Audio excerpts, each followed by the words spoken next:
This podcast is made possible through donations from listeners like you and our partners at Tallman Equipment, where they pride themselves on equipping their customers with the tools they need to get the job done right. They are dedicated to set the standard for quality, convenience, and reliability. At Tallman, your opinion is important to them. Rate and review any product or tool you've used on their new website at tallmanequipment.com. Line 11 Clothing Company, making apparel for our first responders with a positive message to patriots that you can be proud of. A proceed of the cost goes to helping our foundation ignite the fire for father engagement. Give them a follow at Line 11 Clothing on Instagram. And last but not least, Monzingo Knives. Each knife is created with craftsmanship that only a tradesman could provide. Find them on Instagram at Monzingo Knives and get your American-made Monzingo knife today.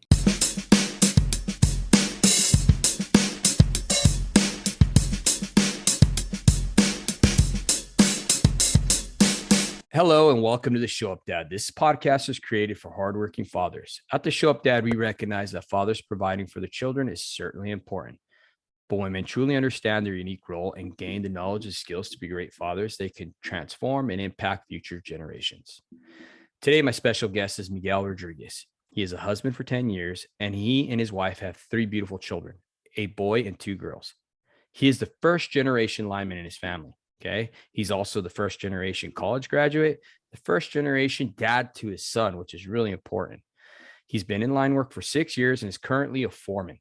He finished a college degree in organization management while completing his apprenticeship, which is a pretty big task. Before that, he spent 6.5 years in behavioral health field where he learned how to diffuse hostile confrontations verbally.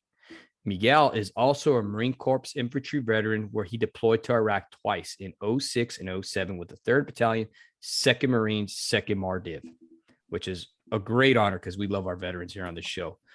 There he learned how to diffuse hostile confrontations physically, which was completely different than the time in the behavioral health field. He currently lives in South Jersey, but is originally from North Philly. He grew up in Kensington and moved to Jersey almost 2 years ago as line work opened up that opportunity. Welcome to the show, brother. Hey, David. Thank you. I appreciate you having me here, man. This is a blessing. Thank you so much. Absolutely. Like always, brother, I just want you to just tell us a little bit about your childhood, if you don't mind. Just before I start, I just want to say this is going to get a little deep, and I hope that you like deep, and I hope that your listeners like deep. I guess the best way to describe my childhood, if I'm looking for just one word, is be the word cold. I just had a really cold childhood. I guess you can also say cold sprinkled with a little bit of warmth, I remember just early on, my mom, she left my dad when I was around 4 or 5. And I remember moving to Philadelphia, and Kensington, North Philadelphia is not one of the friendliest places. I remember just, as a child feeling betrayed by my father, for not being there. And then I remember, my mother kind of looking for that, that companionship and the men she brought into her life. A lot of them just weren't decent at all, and just being betrayed by that. And there was other things that I struggled with. I was, and I share this because I'm able to today, but it took a long time to be able to share this openly. I was sexually abused by family members as a kid. And I remember, that really, just that coupled with everything else, it really affected me, in a way that to this day, I'm still having to deal with it. I'm still having to, wake up every day and make choices that turn me away from from that darkness. I guess that's the best way to put it. So just some little, I guess, memories that, make my childhood cold. I was around 7 or 8 years old. And when I witnessed my first murder, I remember this guy walked by me and something was just off about him. He kind of had a limp to him, seemed a little off. I'm a little kid. I'm not really sure what I'm seeing. And remember not long after that, a car drove the wrong way, almost hit a whole bunch of kids. We were all playing in the streets and pulled up next to this guy, man, and just lit this guy up, man. And I remember, I was around 7, 8 years old. And that was like the kind of like the start of, besides when my mom left my dad, that was the start of just this darkness, not long after that, I had a sister who witnessed a murder, and I showed up right after the scene, and everything had transpired. And I remember just seeing the blood all over, the street there, and just seeing my sister in shock, and it was just horrible, and I remember, fast forward a couple of years after that, and I'm talking about this because this is, I'm trying to paint a picture, Yeah. of my childhood, and a lot, so that people can understand like where I came from, and how far I've come, and remember I went to school one day, and my youngest sister decided to stay home, and I remember coming home from school. I think I was like 15 years old, man, and my house was a crime scene, and I'm over here like, hold on, what the hell is going on? Like, the police won't let me in the house. Come to find out, man, somebody broke into my house, and my sister was sleeping upstairs, and this guy was, he was trying to steal something, obviously, and he saw my sister sleeping and decided he was going to try to rape her. And luckily my sister was able to fight him off, but man, he beat the crap out of her, man. She was beat pretty bad. She had raccoon eyes. She was in the hospital, had to be held at the hospital, had, head trauma. And yeah, I mean, these are some of the things, I had to deal with just growing up. One good thing, I guess, that warmth I talked about, my friends growing up, they were all kind of in the same boat. They were, I guess, product of single mothers, right? They never, their dads weren't in their lives. And so we all kind of stuck together, right? We got into fights together. We had each other's backs together. None of us had dads. And so we tried to be there for each other as best we could. We try to hang on, I guess, as long as we could too. A lot of the guys made it as far as like 9th or 10th grade in high school. And a lot of them started to drop out. A lot of them started to turn to drugs, selling drugs, doing drugs, and just giving into that lifestyle, that was prevalent in my neighborhood growing up. I remember, growing up and just with all this, I don't know, just this weight that I was carrying as a child. I remember thinking to myself, like, I need to find an escape. I need to find a way to get out of this place, And I remember I came up with a plan, and my plan was, at all costs, I could not get a felony, And I mean, I got arrested. I had a misdemeanor and stuff like that, but I could not get a felony because my plan was that once I graduated high school, I was going to join the Marine Corps, and I was going to get as far away from, that neighborhood as far away as I could. And it was so interesting because my plan sort of backfired because I joined the Marine Corps a month after I graduated high school. And I went from a bad place, and I ended up going to a worse place. Wound up traveling 3,000 miles and fighting in the war in Iraq. Wow. And yeah, it was crazy. I already had all these issues. I already had all these problems, and I didn't really understand. I didn't understand it, And I come back from war, and I think I'm all right, and I'm not, And then I go back to war again, and I think I'm all right, and obviously I'm not. And it's just pretty cool that just that picture that it paints, and where I'm at today.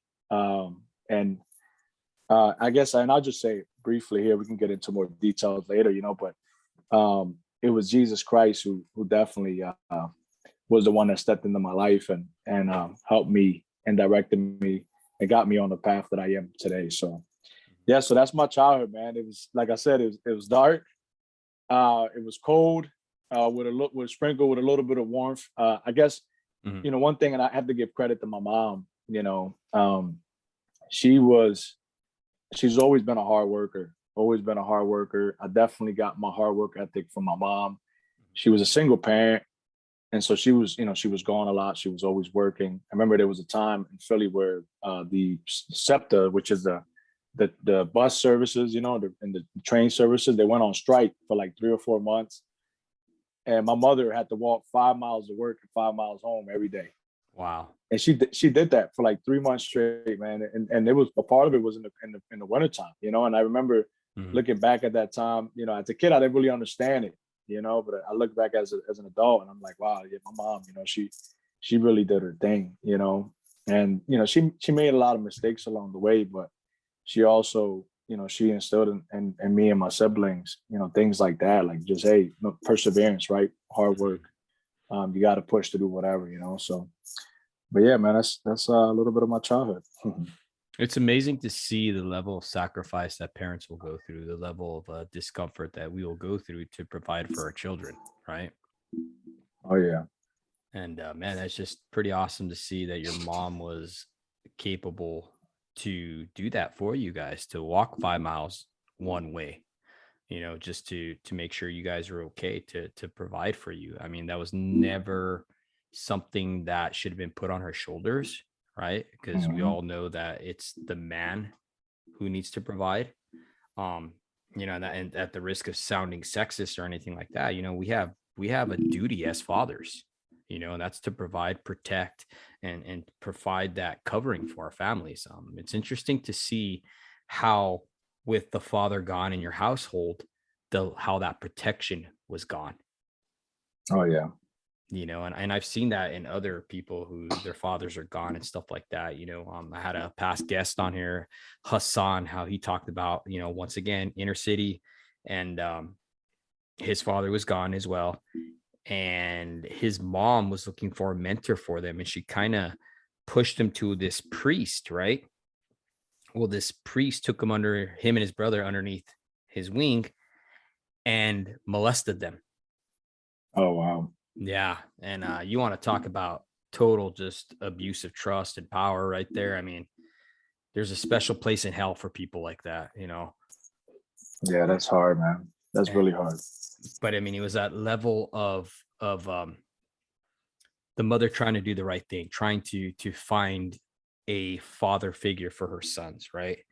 And it's just unfortunate that had to happen, especially with someone who should have been trusted, right? Yep. But needless to say, back to going what I was saying, it's our responsibility as fathers to provide that covering, that protection that our children need, because there's predators out there, there's bad people, as you said. One of the things I wanted to ask you is, since you saw, and this is just for me personally, because I was a victim of violent crime as well growing up, and I've shared that story several times, but it almost seemed like, since I had been in a violent home growing up, from abuse and physically and verbally and whatever, it's almost like I had attracted that to where I grew up liking violence. It was almost like a high that I needed, whether it be fighting or shootings or stabbings or whatever, right? Eventually I went into the military, and I said I would never join the military. I was one of those guys, I was like, I don't want to go to the military. But in that moment of me being stabbed, I absolutely hated my fellow man, and I wanted to get into a position to where I could protect myself, because I didn't feel like I was being protected.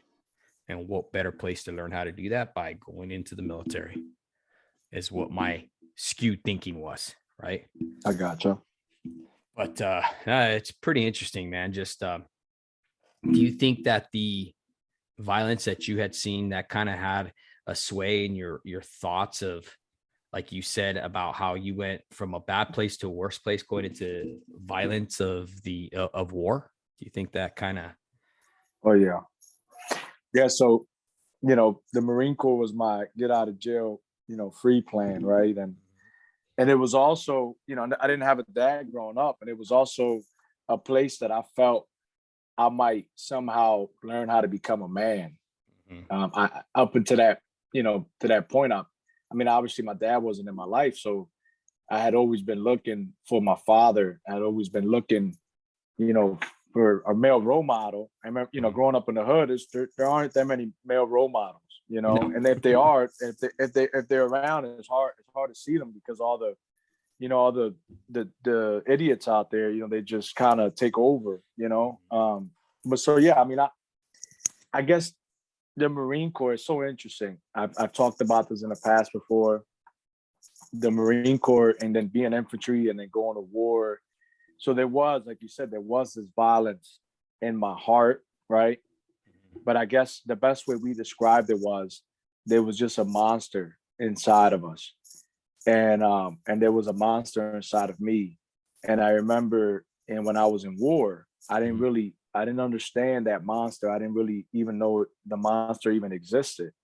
But when I was in war, that monster came out, and it was the first time in my life where it was just this. And the bad thing about it was I actually liked it. It was. I mean, you were given full reign to the violence that was in your heart, to the wickedness, the anger, the hate, whatever it was. I mean, we were savages, and it's so crazy. A lot of guys today, and I believe a lot of them, they don't want to talk about it. A lot of them struggle with just some of the things that they did over there that, we would be considered less than human beings because of how evil it was, and they're living with these regrets, they just can't get away from.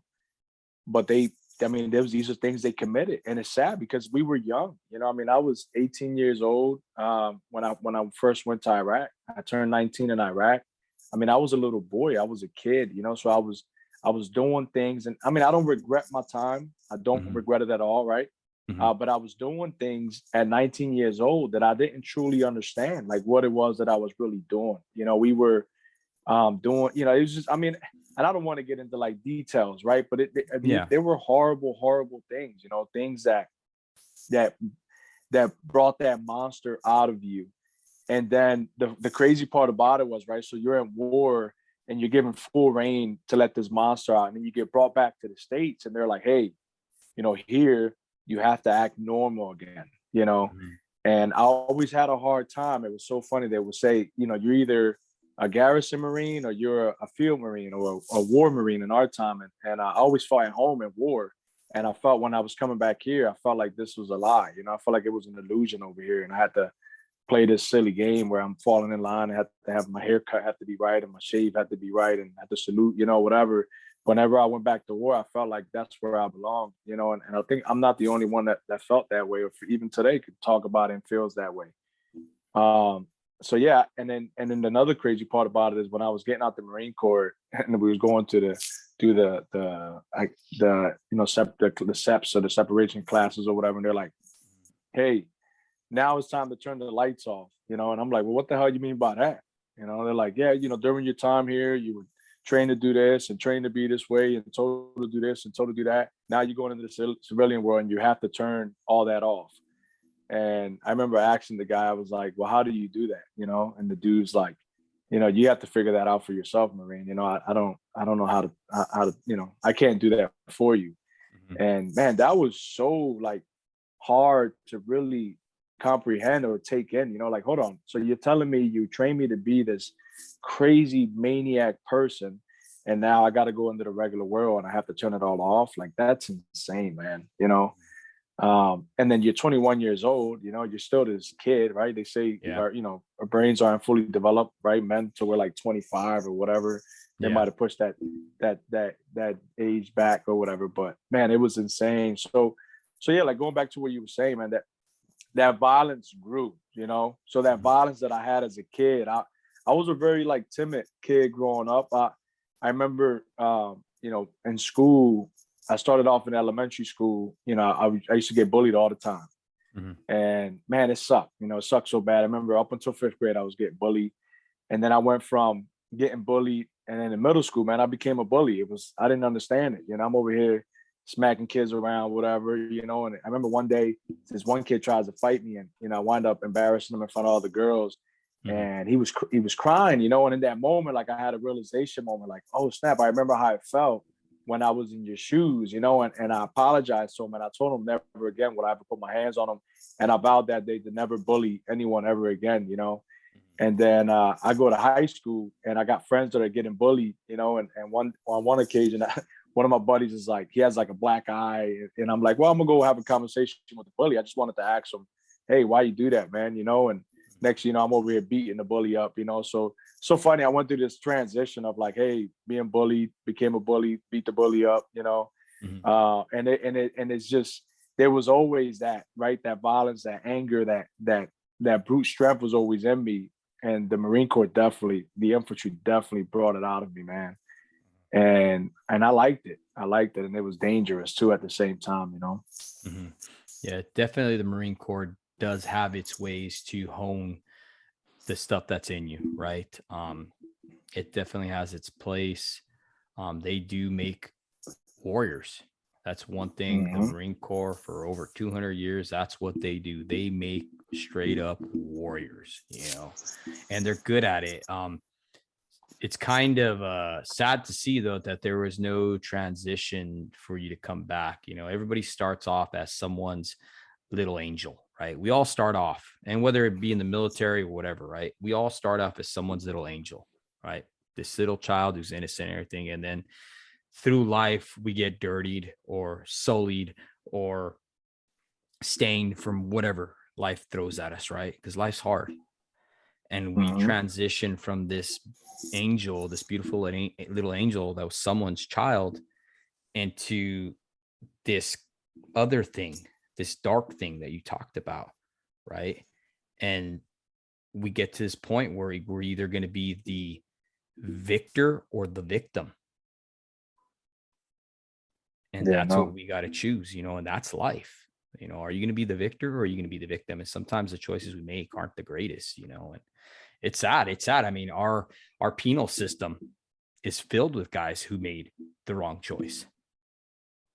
Guys that, man, for lack of better words, I mean, I have friends who came into the line trade and they had spent 14, 15 years in prison, right? Wow. And no one else gave them a chance at all. And in the line trade, right, being a tramp lineman, now they're able to provide for their family. They didn't have to go back to a life of crime. Because why? Now they're making good money, a solid career where they can provide the things that they never had to their families. And that's, just touching back on, just being blessed and operating from a state of gratitude. Man, the line trade has been such a blessing, especially for guys like that, you know what I mean, who had made wrong decisions. I mean, myself, I went to jail when I got out of the military, right? I went from getting right out of the military to going right to jail, going to Arizona on probation. I mean, I spent 6 months in 3 hours jail, dude. I got in a fight with a cop, right? And didn't know he was a cop. Told me I was going to get off spending 6 months there. Yeah, I lost that fight. Sure. But I mean, that followed me. I mean, I had a degree. I went to school when I got out of the military. I remember praying every night, man. I'm like, man, I'm applying for this job, to do IT work. And now I'm going to lose my job because I have to put down that I had a felony, right? Over some stupid mistake I made as a child. As a child, I was 23 years old at the time. You know what I mean? 22, 23, you're still a child, And so I decided to make the transition into line work as well. My whole family are linemen too. So that was an extra bonus there. But I mean, it was a place where we can come as men because we're all alpha men and utilize our skills, utilize that drive that we have to be able to get a job accomplished. Because no matter where you go in the country, all linemen are the same. You give us a job, we're going to make it happen. Right. I mean, you have a few bad apples and stuff like that who are labor favors. Yeah. I mean, we may not all be good looking, right? But we definitely are the same in that sense. Yeah, exactly. Right. But no, it's pretty awesome to see your transition and stuff and going through the military. And, I just want to thank you for your service, brother. Honestly. You're welcome, man. It's always good to have you guys come on here and talk and stuff. I want to be able to transition now. How did you come into the trade, brother? If you don't mind me asking. Yeah, so this is a fun story. I know it really is. It's so, me and my wife. So real quick, because I kind of had to get a little backstory, right? In 2010, I got out the military in 2009, and that whole year and some change, I mean, I was a wreck. I was back in North Philly and I was worse, right? I was this crazy maniac, dude. I was driving around with my shotgun, like loaded in my back seat, like brass knuckles, like just ready for whatever. I remember one night, some like guy showed me his little gun in the Chinese restaurant, you know, and I don't know if you know anything. In Philly, all the Chinese restaurants, they all have like bulletproof glass or whatever. So you can only like order from like a little window, you know? Oh yeah, yeah. So this guy's like waiting. He says something funny to me, and I'm like, "What you saying, bro?" You know, and he's like, shows me his little gun. I go in the car and I go get my shotgun. You know, my buddy's like, "What you doing, man? Where you going?" You know, and I'm like, I'm gonna go show this guy my gun. You know, he's showing me his little gun. I'm gonna show him what a real gun looks like. You know, and he's like, "No, man, stop! Come on, man, let's get out of here." And he talked me out of that. You know, who knows what would have happened in that Chinese restaurant? You know, and but that was like kind of where I was and where I was headed. And then September 2010, I remember the night prior, man, I was drunk, I was high, I was just, you know, wild. And there was this girl my buddy was dating. I you know, we wound up sleeping over at her place, and I wake up the next day, and her mom had come home from church. I guess she came home to bring her son, and her mom is like, well, the son, right? He's like, and I was, you know, I was up to no good. You know, some things happened in that kid's room. I can't really talk about right now, right? Mm-hmm. And the mom, this kid is like, "Hey man, I want to take you out to my room. You know, I want you to see my room." And I'm like, "Kid, I don't even know you. Like, you know, no, I feel uncomfortable." And he's like, "No, man, come on." And I was like, "All right, whatever." So I follow this kid. He wants to show me his toys. And man, the grandma trash me in his room and starts talking about Jesus Christ.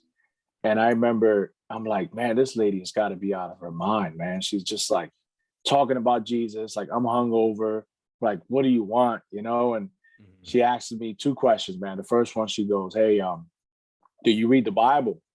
And I was like, you know, not really. You know, I was like, I know Psalms 23 because every time, you know, someone died in Iraq, that was a Bible passage that the chaplain would read. You know, so I memorized that. Like, but not really. I didn't really read the Bible, you know. And she was like, then she goes, "Do you have any problems? You know, do you have stuff going on in your life?" And I was like, "Yeah, I got so much stuff, you know." And she goes, "Well, what are you doing about it?" And I remember it was the first time in my life where I kind of had to like stop and pause and think, like, you know, am I even really doing anything about it, you know? And I really wasn't. Like, I was really challenged in that moment, you know. And then, you know, she starts talking about Jesus, and the conversation kind of ended right after that. You know, it was nothing to it, you know. And I remember that night I found myself in this car. There's guns all over the car. And, you know, there was a Puerto Rican Day parade that year, 2010. We're stuck in traffic, and the guys in front of us, they're like stealing the Puerto Rican flags from the parked cars. And the guys in the car I was in was like, "Hey man, let's blast these guys," you know. And I remember I'm in the car like, "Hold on, what?" You know, they're like, "Yeah, we're gonna shoot these fools," you know, whatever. And I'm like, "For what?" You know, they're like, "Because they're stealing the Puerto Rican flags." And I was like, "Man, let me out the car, man. I'm not gonna be a part of this. You know, I'm not gonna just kill somebody just because they're stealing a flag. Like, who the hell cares, you know?" And I remember the one guy like walked up to me afterwards and was like, "Look, man, if you're gonna be a part of this, you're either gonna be in or you're gonna get yourself killed," you know? And it was like it was another realization moment, right? So that lady, it was a realization moment, and then that was a realization moment. I realized like I had been playing around with these guys that were gangsters, right? Yeah. But I hadn't really fully committed myself to that life. And I remember 2 days later, I was laying in my bed, man, and I'm just bawling, I'm crying. I'm not really sure like where I'm going, what I'm doing in my life. And I remember that lady was talking about Jesus. And so I was like, you know what, if this Jesus is real, man, I'm gonna just cry out to him. And I did. I cried out to Jesus. And I didn't really like say, I guess, what like everybody usually says. All I said to Jesus was this. I said, "Jesus, if you help me, if you save me, I guess, right?" I was like, this is what I'm saying I'm gonna do. From here on out for the rest of my life, I'm committing to live my life for you. I don't know what that looks like. I don't know, what I gotta do. All I'm saying is if you save my life, from here on out, I'm committing my life to you. And I tell you what, man, that night, my entire life changed. Wow. And I can't really describe it. I just know that when I woke up the next day, I wasn't the same person I was the day before, and that was the start of my new life, and so now fast forward, right? Now me and my wife were kind of having some difficulties in our marriage. I was working in the behavioral health field at the time, and my wife was a manager at a pet adoption center. So she was working really long hours because they had just started this pet adoption center, so they needed her there longer.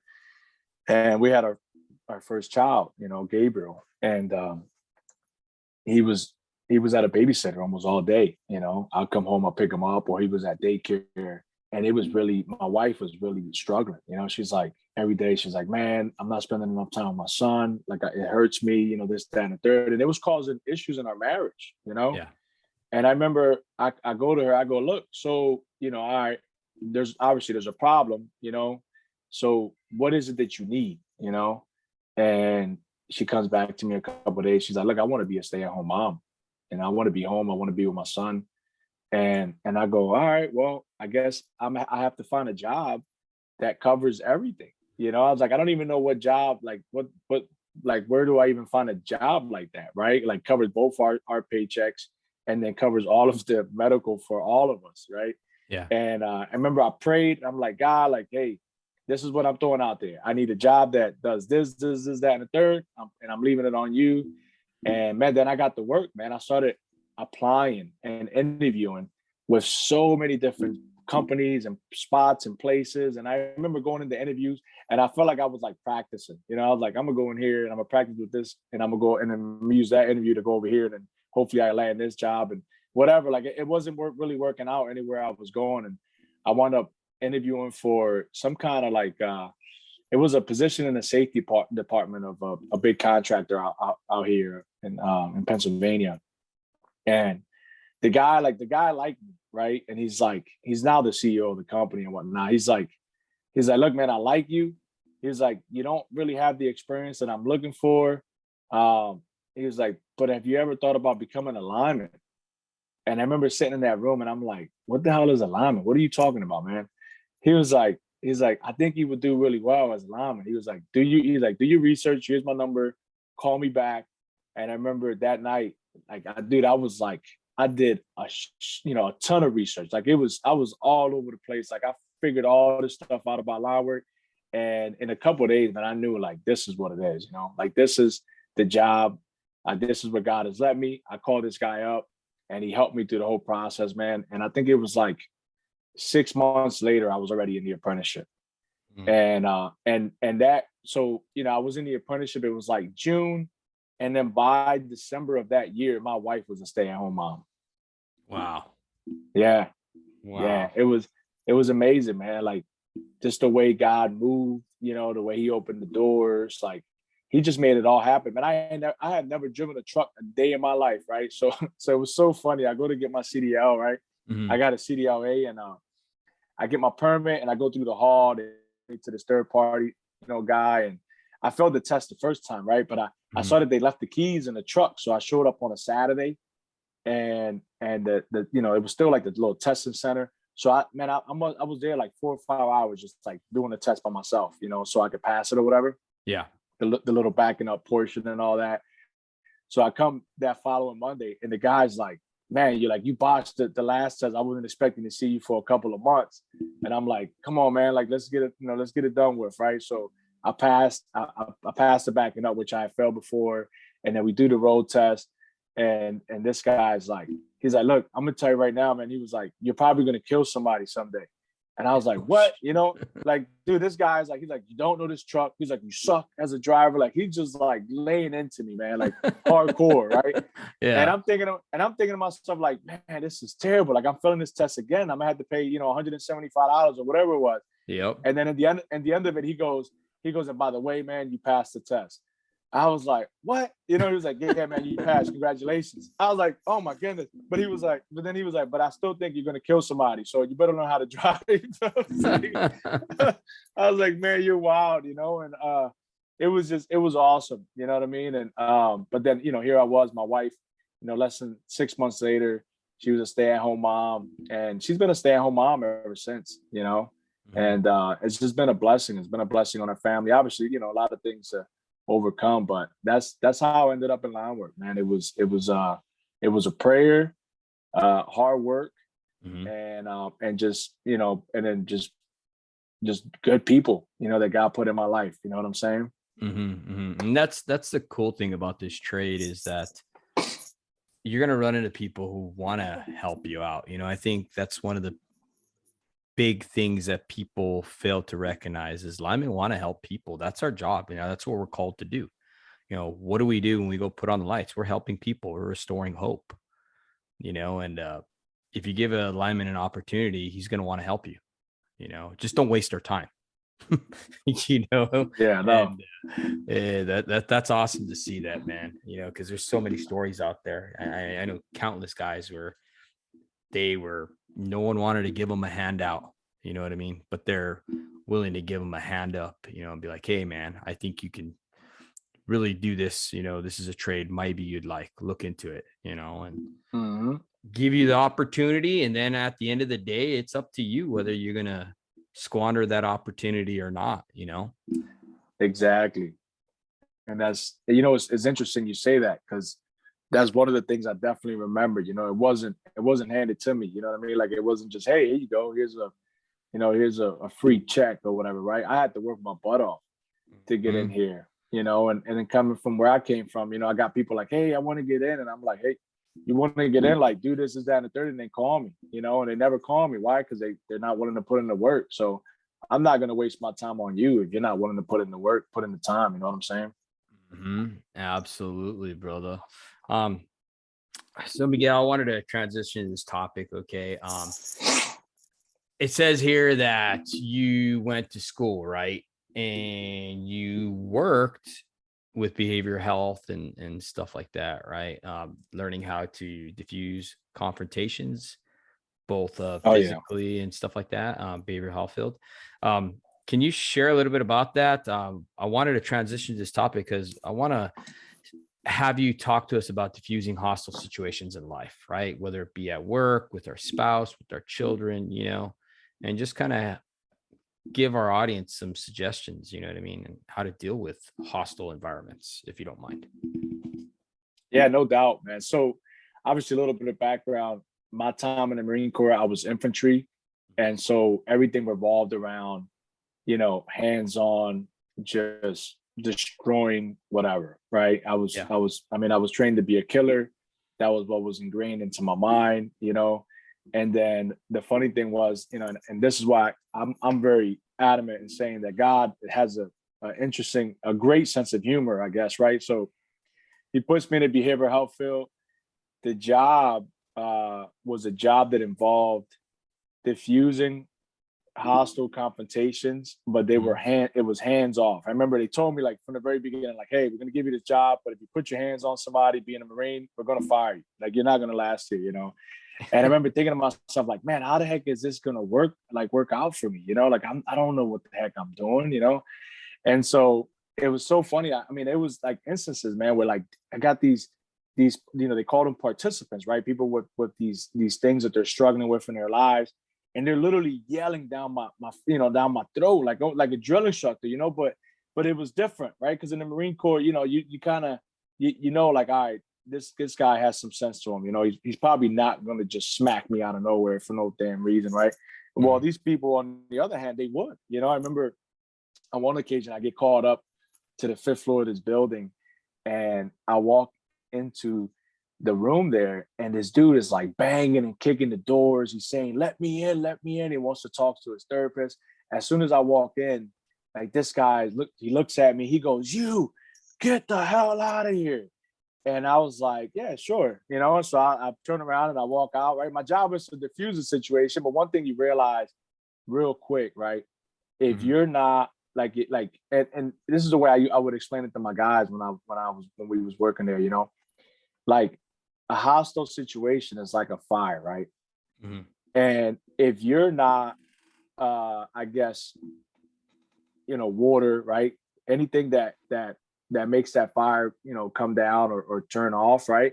If you're not that to the fire, then you're an igniter, right? So you're actually adding fuel to the flame.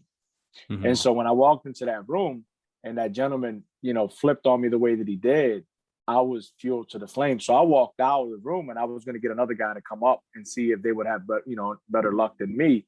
But I'm waiting by the elevator, man. And this guy comes, like, I remember he's running at me, man, just full speed, and just starts like punching me, bro. Like, well, and Dang. he's hitting me, punching me in my head, like I'm blocking in my, in my mind, I'm thinking like, oh man, like I at one moment, I see the window and I'm like, man, I could just leg swipe this guy and just drop him, right? Yeah. But then I was like, oh, I'm gonna get fired. Like that's not gonna work out, So I was like, I really need to make this money, right? I need to provide for my family. And so I waited just a little longer, and finally he grabs my collar, and I was able to at least grab his hands and push him up on the wall and pin him to the wall. Like I didn't hurt him. I didn't do anything to him. I just held him there long enough. And he calmed down. And man, he turned into like this little kid, man. He was so docile afterwards. And he goes, hey man, you broke my watch, And I'm like, hey man, you punched me like 8 or 9 times. You know what I mean? And he like walks off like nothing. And the funny thing was I never had an issue with that guy ever again after that. Every time he saw me, it was nothing but respect for me, That was more of an extreme case, right? Where I'm dealing with this guy and I had to keep my composure, keep my emotions in check, But then there was other times, right, where, and I tell you, and I guess this was the greatest weapon I had when I was working in that environment. So there's a verse, I wrote it down because I wanted to share with you. It's Proverbs. Let me see if I can find it. I got it in here. It's Proverbs, I think it's 15:1, right? It says, a gentle answer turns away wrath, but a harsh word stirs up anger. And I remember like I applied that every day that I worked in that environment. Every time someone would, their energy level was through the roof and they were irate and just going off, I would always try to stay as calm as possible and just stuck to my guns of being as gentle as possible in the way I answered them.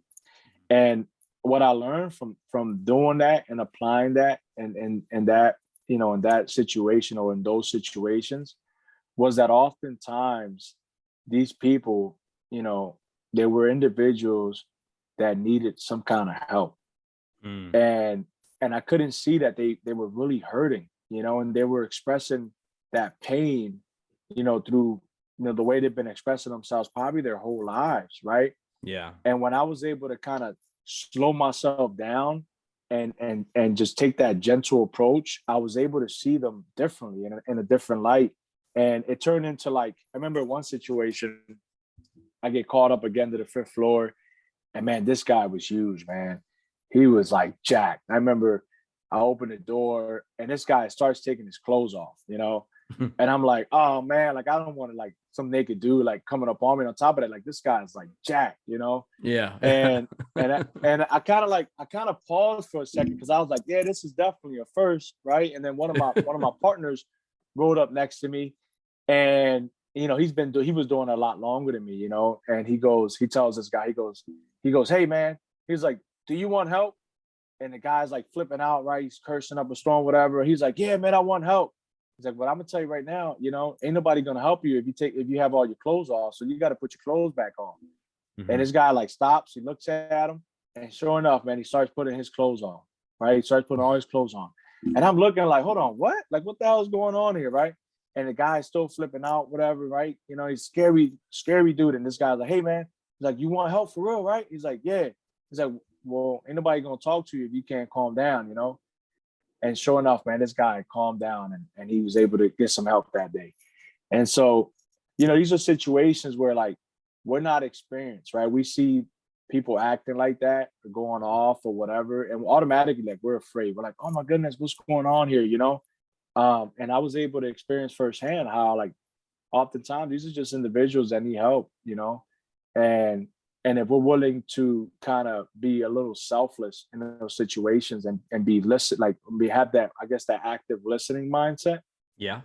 We can actually get to the root of what the problem is, but it takes me, pausing and truly becoming an active listener in those moments. And you have to approach it. You have to be gentle, You have to be gentle. And it's interesting because this is something that I've been struggling with, and I'm nobody's a perfect person, right? No, not a perfect dad, obviously, right? Yeah. I had this little, I have struggles with anger, right? And my youngest daughter, my 2-year-old, this happened a couple of weeks ago, man, and I'm sure you've had this, right? She's like, Dad, I pooped, Yeah. And I'm like, all right, baby, I'll be right over, I'm cleaning the dishes. And she's like, Dad, I poop. And, you know, she stuck her hands in a diaper, man. She has crap all over her hands, you know, like Oh yeah. now crap all over the couch. You know what I mean? Like, I was like, oh my God. So in that moment, like, instead of like just pausing and like seeing her for, you know, she's just a little baby, like, come on, let's work this out. I kind of Yeah. like lost it a little bit, right? I'm like, oh, what do you do? You know, and like she looks up at me, you know, with her little eyes, and she just like curls down and she just starts crying. And then I realized in that moment, like, oh man, I messed up so bad, right? And it brought me back to like, hey, like I need to pause and I need to handle even this, you know, them small situations. Like they're not, I mean, they're small for me, right? But those are big situations for my 2-year-old, you know? Yeah. And so it's something that we have to constantly practice, right? You pause and then you gather your thoughts and you handle it and try to handle it in a gentle way as best as you possibly can, you know? Because it's important. It's important not just, you know, for you, but it's important for those around you, those you love, you know, people in general in this world, you know. And line work is the same way. It really is. I can't tell you how many times I've been put in situations where guys running their mouth, man. Mm-hmm. And I just, you know, I'd be like, okay, man, you know, all right. And I had to take it, you know, and I'll answer gently. And what they say, kill them with kindness. I'm not much of a kill them with kindness kind of guy. You know, if it ever came down to it, I mean, I know I can handle myself, right? But, Yeah. you know, I guess, and anyways, we could talk about some more. I don't know if you want to get into that. I could get in a little bit more into like how I handle just the approach I take to line work. I definitely can talk some more. I don't want to take too much time on this topic though. So Yeah, no, definitely. I like what you said, Miguel, about being slow to speak, quick to listen, and slow to anger, right? If more people were to do that, would be able to see that most of the time people just want to be heard. We're in a society now where people are in pain. They got issues that are deep rooted and people need to be heard. They want to be heard. And you're absolutely right. They're going to act out in this fashion that society deems is not okay, right? And they're going to try to get attention. And it's the same thing with our kids. You know, a lot of times with our children, if they're acting out in a way, it's probably because they want to get your attention, good or bad, you know? And, you know, it goes back to like, say, toddlers, you know, our toddlers start screaming and stuff like that. Well, what are the first two things? Or even, you know, our infants, you know, they don't know how to communicate what's going on with them. All they know is that they're uncomfortable and they're probably hungry or they're tired. So what do? They scream. So we do that as we grow up as well. You know what I mean? When we don't know how to communicate what's going on inside of us, we're going to try to get that attention. And I like what you said, dude. You know, just take that time to step back and see, okay, what's really going on with you? That's one of the big things that I learned with this podcast. You know, in order to be a good podcaster, I had to learn how to listen, right? Yeah. And that's part of my training, you know. Now that I'm a pastor, this has helped me tremendously to be able to listen to people and seeing where they're going, you know, what's really the deeper issue with them, right? But I really like what you said with that, Miguel. Another thing I wanted to ask you about your platform that you have. Okay, I thought it was pretty cool because you do these skits, right? Um, a lot of times when I was in the military, we had this one guy, and his name was Ray, right? His first name was Ray, but his last name was like Mancini or something like that. Anyhow, long story short, the homie, he would do these skits for the instructors. And he was always drawing him out and stuff like that. And he would kind of diffuse the situation because, like, I mean, this guy got beat, dude. I mean, literally every day he was either going to go get wet and sandy or in the dip tank or whatever. You know what I mean? And it was during our dive phase. We're learning how to dive. And this guy was just consistently getting beat, dude. But he would write these skits and the instructors thought he was so funny and it'd diffuse the situation. So I kind of want to ask you, how do you see comedy as diffusing a situation or being lighthearted, I guess? Yeah. So lineman gossip, right? So yeah, my thought behind it, there's I mean, just I look at line work, it's like a big family, you know, Right. and like any family, there's always going to be issues in the family, and there's always going to be areas that need improvement, you know, Mhm. and doesn't matter who you are, right? You're in line work, you've come across, you know, something that, you know, maybe rubbed you the wrong way or something you didn't agree with or whatever, yada yada Mhm. things, and they're like, whatever, you know, they don't want to deal with it, you know. And then there's other guys, you know, that look at those things and they go, hey man, you know, like I think, you know, something should be done, you know. Now I'm not saying, you know, it needs to go across the board or whatever. And oftentimes, you know, you can't just open your mouth everywhere you go, right? You're gonna piss everybody off and nobody's gonna want to work with you or whatever, you know, whatever the case may be. And so I saw Lyman Gossip as like, hey, this is just a great platform, right? I was listening to one of Dave Chappelle's stand-ups one day. He's like, hey, comedy is a great medium to handle the tough issues in life. Mm. And I was like, well, that's what I'm gonna do. You know, if there's tough issues that I see, you know, one of my posts was about, you know, lying women, right? So I reached out to my local and I was like, hey, you know, the business manager, I'm like, hey man, you know, I would like to know like what's the percentages of, you know, whites and minorities, and break the minorities down, you know, to blacks, Hispanics, you know, other women, whatever, right? Mhm. And he gets back to me and, you know, he gives me the numbers. And I was like, man, those numbers are terrible. You know what I mean? Like they were absolutely terrible. Like women were like below 1%, you know, and I get it. You know, some guys would say, hey, women don't belong in this trade. You know, they shouldn't be in their tools, yada yada, whatever. Guys felt that way in the infantry too. Women shouldn't be out here, you know, fighting the Yeah. war, this, that, and the third, right? And now, and I understand it, you know, but in my experience, right, there was guys I was serving with that I felt shouldn't have been out there, you Yeah. know, and I'm always and will always be for whoever the best person is, you know. Mhm. I don't care who you are, right? Where you come from, what race, what color, man, woman, I don't care what you are, who you are. If what you bring to the table is great, right? If you're a great lineman, if you put out your hard work or whatever, like that's what matters to me. You know, you're gonna bring more to the table than somebody else who's just like, hey, I'm just here to collect a paycheck. And there's a lot of guys like there out a lot of guys like that out there, you know. Oh yeah, for And sure. so yeah, I created, you know, the post, you know, I was talking about line women and just some of the stories that get passed around and ruins their reputation and stuff like that. And I'm not saying that happens often, but it does happen, you know. Mhm. And there's other things, you know, that happen that aren't necessarily being addressed. And, you know, and so I see lineman gossip as that too. And then there's other things that I'm planning to do in the future Mhm. that I think are going to be important for the trade. You know, I see that, for example, there's a whole generation of linemen that's kind of retired now, right? We're Mhm. losing a whole generation of wisdom, of advice. And, you know, for example, like, you know, there's linemen who, you know, they came up in the trade and all they did was free climb, right? And then Yeah. today everything is the buck squeeze, right? Mhm. And there's, you know, those guys, they have a ton of information to share, a ton of knowledge to share, you know.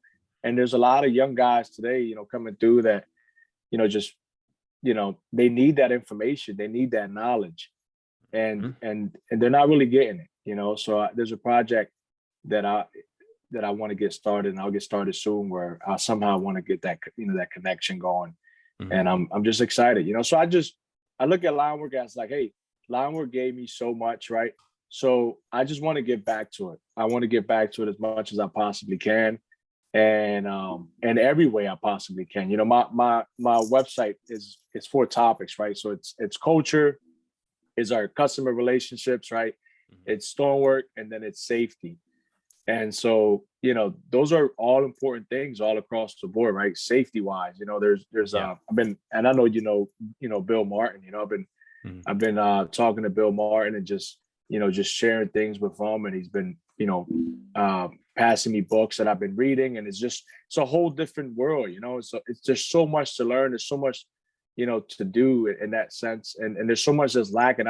It's funny, you know, having a conversation with even my safety department, you know, is like, I always feel like there's a gap between just safety and in the men, right? I got a Mhm. post coming, it'll be coming out soon, where the safety guy is on one side of the Grand Canyon and the lineman on the other side. And the safety guy goes, "Hey, this is a safety topic for today," and the lineman on the other side, like, "Hey, what is he saying? I can't hear him. And there's this like great divide between them two, and a big part of it is obviously experience, right? But then another big part of it is just the communication. Mhm. There's a big gap in the communication. And so these are all things I think someone needs to get on. And I mean, I'm not waiting for somebody else to do it. I'm just going to go ahead and just get it going, right? Mhm. So And I agree with you 100%, Miguel. There is that great divide between safety and then that guys who are actually doing the trade. Um, I had a guest that came on earlier today, and he talked about how even with our children, right? When you tell our children to do something, they ask why. And a lot of times our tendency as fathers is because I said so. mm, Well, that's what's happening in our trade. If we can explain the why to the younger generation, right, from the older standpoints, and try yeah. to get that across and be like, okay, we do this because of this. This is the reason why. I think if we can really, really break down that why we're doing a certain thing, I think it'd be more open and acceptable to accept the new culture, the new safety culture that's going around. I grew up free climbing, okay, and I grew up with just rubber gloves. We didn't use sleeves, you know what I mean, unless you worked, as a contractor or whatever. Um, but with that being said, there was no injuries. We didn't have as many fatalities or injuries, and we did some, for lack of better words, some ratty stuff growing up, you know what I mean? But that's because the old guys that are gone, retired, or dead, that's the way they learned, and that's the way they showed us, you know what I mean? And now that I'm a lineman instructor, I see now, I know the why behind, okay, well, this is why you do this, or this is why you do this. So I'm able to take with the new, right, and break it down and be able to implement some of the old things that are not being taught, like keeping your elbows in, don't have that false sense of security by having sleeves on. So now you're leaning on a second point of contact, right? Mhm. And I think that's what's getting lost. And that's why I'm glad for the position I'm in, because I'm able to teach the old with the new now. Yeah, that's great, man. But That's absolute. Miguel, thank you for coming on here, brother. How can they get a hold of you, if you don't mind sharing with our audience? Yeah, you guys can check me out, man. Linemangossip.com. And you can subscribe to it. You can reach out, in any way, through there. Just go to my contact page. I guess that's the best way to get a hold of me. I guess my email as well is journeymanlinesman@gmail.com. If you ever just want to shoot me an email, talk about whatever, I'm always open to talk about anything. I really am. Anything you might have heard today. I've been through a lot in my life, and I've seen a lot of triumph as well. So reach out to me. Right on, Miguel. Thank you for coming on, bro, and just sharing your story with us. We deeply appreciate you, brother. Thank you so much for having me, David. Absolutely.